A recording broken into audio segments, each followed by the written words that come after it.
Welcome back, curious minds, to Medicinal Mysteries with Dr. Maxwell, the show where history, science, and a dash of scandal all swirl together in a nice, frothy potion. I'm your host, Dr. Maxwell, and today we're diving into the beauty secrets of one of history's most legendary figures, Cleopatra VII, the last Pharaoh of Egypt. Now, Cleopatra was famous for her wit, her political prowess, and, yes, her undeniable beauty. But was her beauty routine actually helping her, or was it slowly poisoning her? Let's find out. Picture it. Ancient Egypt, the year somewhere around 50 BC.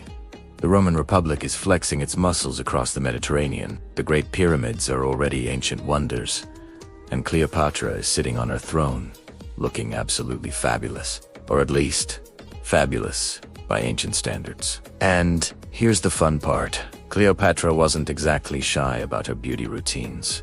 Ancient writers, who, let's be honest, may or may not have exaggerated just a tad, claimed she had all sorts of potions, perfumes, and lotions to keep her skin radiant, her hair shiny, and her, let's just say, political partners very interested. Julius Caesar and Mark Antony didn't exactly stick around because of her PowerPoint presentations. So, let's take a peek inside Cleopatra's royal bathroom cabinet. Spoiler alert, it's not Sephora, but some of it is surprisingly familiar.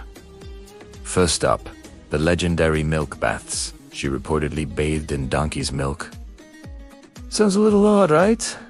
Maybe even extravagant. But milk contains lactic acid, which is a natural exfoliant. It's an alpha-hydroxy acid, the same kind of stuff you'll find in expensive chemical peels today that promise to slough off dead skin cells and reveal a brighter complexion. So, yeah, Cleopatra may have been the original skin #exfoliation goals.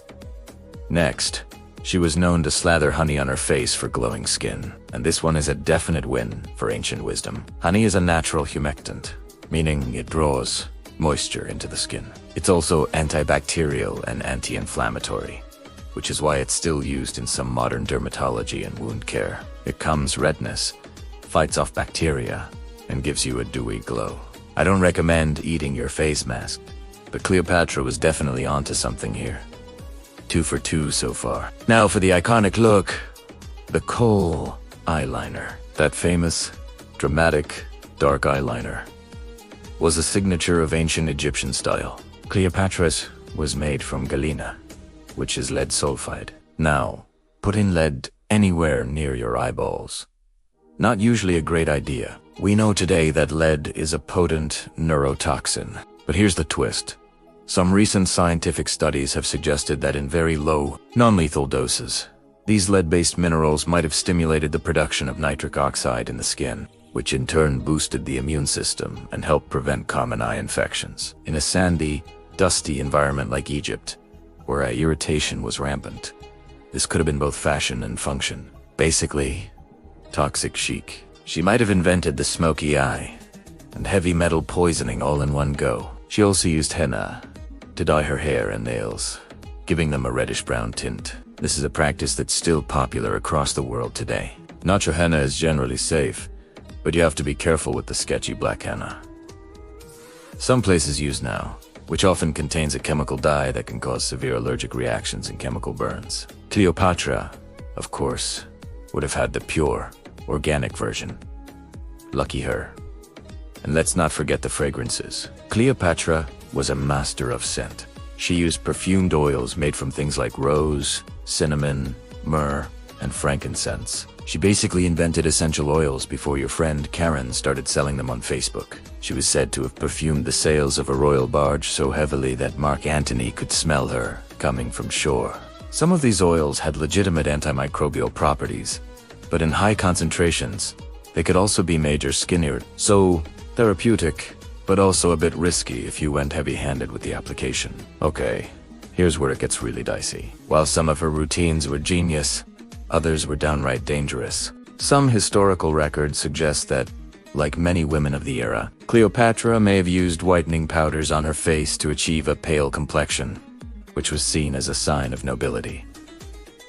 The problem: these powders were often made from lead or mercury, Yes, you heard that right. Both are extremely toxic heavy metals. Chronic exposure leads to anemia, nerve damage, kidney failure, and a whole host of other horrific health problems. It's the equivalent of packing poison into your foundation compact. Definitely not the best long-term beauty plan. So, this brings us to the big question. Was Cleopatra glowing because of lactic acid and honey ore? Was she glowing because she was literally radioactive with lead and mercury? The answer is probably a little of both. Some of her remedies were incredibly ahead of their time, scientifically sound, even by our modern standards. Others, not so much. Her beauty cabinet was the ultimate mix of therapeutic and toxic.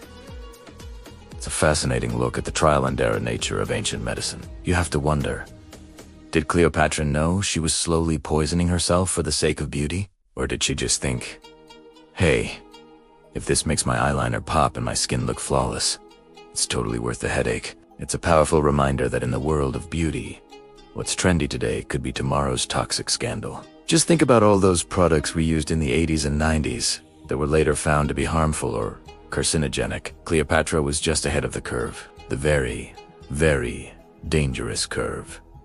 Can you imagine her trying to do a sponsored TikTok post today? Hi Queens, Cleopatra Hayus. My code CLEO104 10% off your donkey milk bath subscription box. Disclaimer, may cause mild death. But why does any of this matter today? The real medicinal mystery here is how timeless some of these practices are. We're still obsessed with exfoliation, moisturizing, and natural ingredients.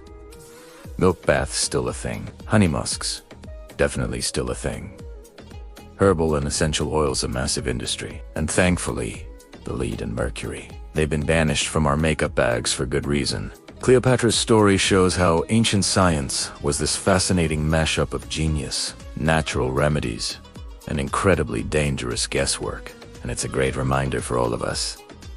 Always question what's in your potions. Even if they come in a fancy bottle with gold lettering, read the ingredients, do your research, and don't just trust the marketing. So, the next time you're putting on your eyeliner or soaking in a bubble bath, give a little nod to Cleopatra the Queen, who mixed beauty, power, and poison in equal parts. That's today's medicinal mystery. Thanks so much for listening to Medicinal Mysteries with Dr. Maxwell.